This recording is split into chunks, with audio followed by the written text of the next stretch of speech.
Magandang gabi, ako si Ryan. September 19, ngayong taon. Habang nagsiselebrate kami ng birthday ng panganay ko, nakalimutan namin na meron pala kaming niluluto dito sa taas. Nasunugan kami. Nasunog yung ibang mga gamit namin dito sa kusina, pati itong patungan ng aming kalan. Buti na lang, walang nasaktan sa amin. Pero mula noon, kami ng trauma. To the point na ayaw na sana namin magluto o gumamit ng apoy. Pero kailangan. Kaya sa paglipas ng panahon, medyo nawala na rin yung takot namin.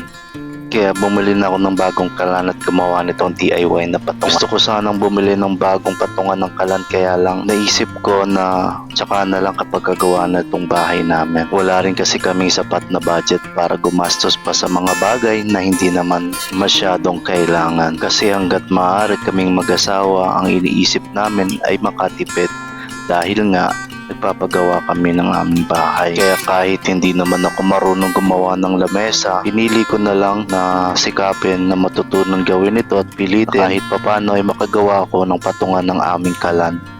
Sayang naman kasi kung bibili pa kami ng bago. Dahil naisip ko yung pambibili ko ng patungan ng kalan, may gagamit na namin yon sa pangbayad sa gumagawa dito sa aming bahay. Sa katunayan, itong mga materyales na ginamit ko dito sa paggawa ng patungan, yung mga kahoy ito na tira-tira doon sa ginagawang bahay. Naisip ko kasi na pwede na to pansamantala habang hindi pa tapos yung bahay namin. Pero alam nyo ba, nakakatuwang isipin na yung mga bagay na hindi mo alam dating gawin ay natututunan nating gawin dahil sa ating mga pangangailangan.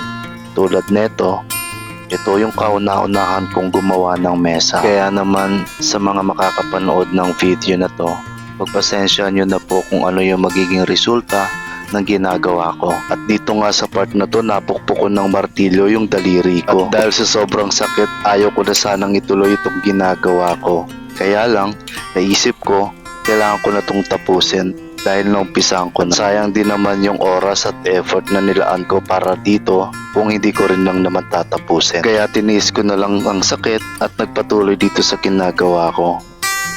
At eto nga sa part na to, namumroblema na ako kung paano ko maitatayo yung mga paa nitong mesa na to. Kaya ang ginawa ko, huminto muna ako at nanood ako ng tutorial sa YouTube. Kaya eto, sa wakas, malapit ko nang matapos itong mesa.